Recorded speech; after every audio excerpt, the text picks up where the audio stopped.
Welcome everyone to the Trust the Plan podcast. I'm Nick. And I'm Jim. And it's episode 199, and we're going to talk about college planning today. But first, let's talk about Michigan football.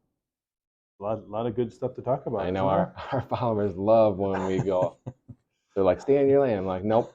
We can't not comment on the great start to the season, can we? Yeah, and just like last year, our predictions are 100% true. Yeah.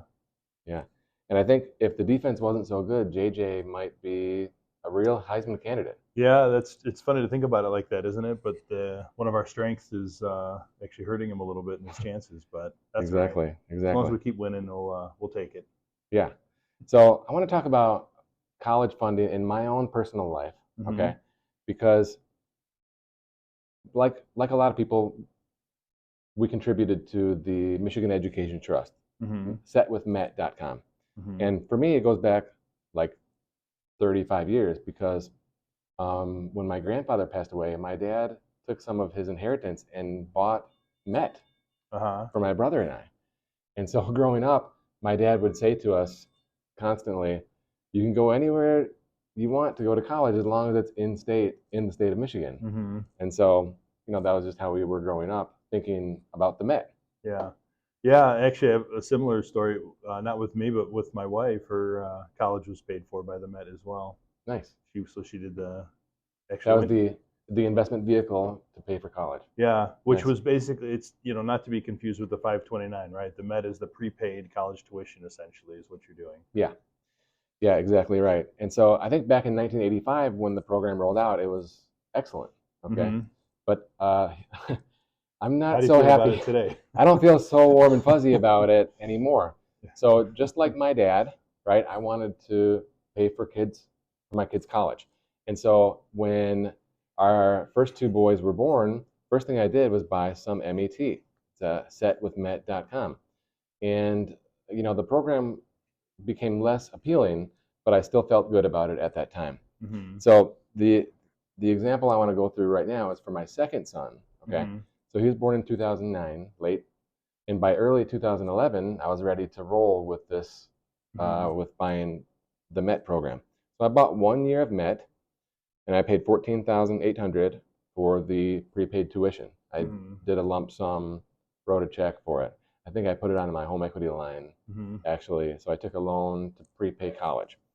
And lo and behold, 12 years later, maybe 12 and a half years later, I found out that the value of that prepaid tuition plan is $15,400.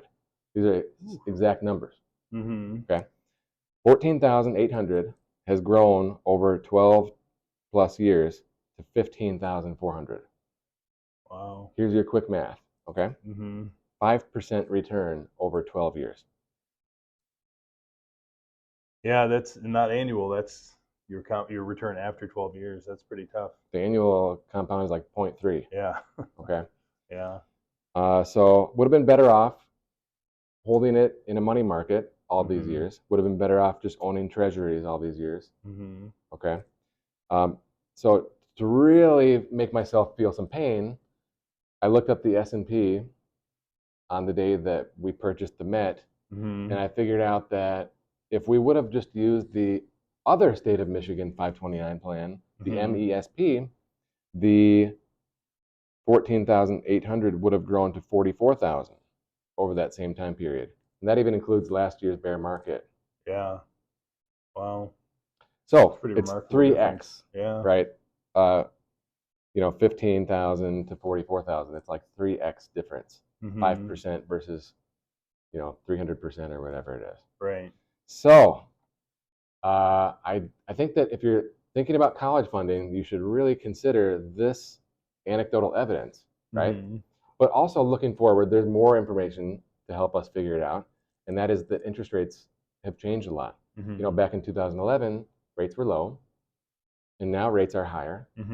So you could buy a 10-year treasury and have almost 5% per year. It's like 4.8 right now, and that's guaranteed.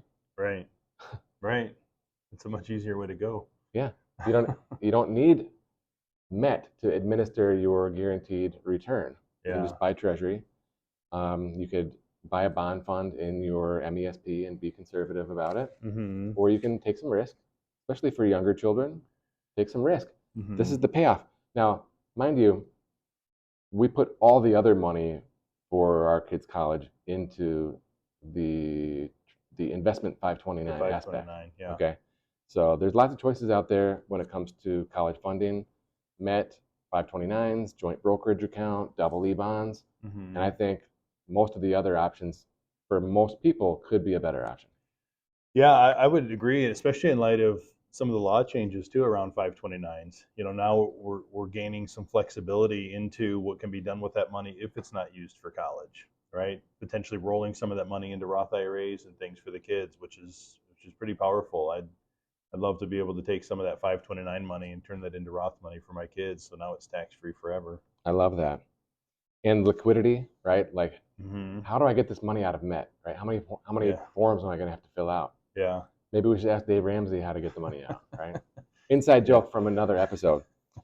But also, 529 will pay for high school. It'll Mm-hmm. pay for a lot of stuff besides just the university. Yeah, it's gotten much more flexible than it used to be. There was always used to be a lot of fear around, well, what if I don't use it for college, or what if I, but I mean, you can use it on, books and computers and tuition and room and like all these different things that, on top of being able to roll it into the Roth if there's money left over. So it's a pretty good and flexible way to go now. Excellent. Well, I think that wraps it up for college funding. And remember, at Peak, we believe by providing education and guidance, we can help you retire with peak confidence. Please subscribe and ring that bell and share this episode if you feel it's relevant to your friends and family and coworkers. Thanks. We'll see you next time.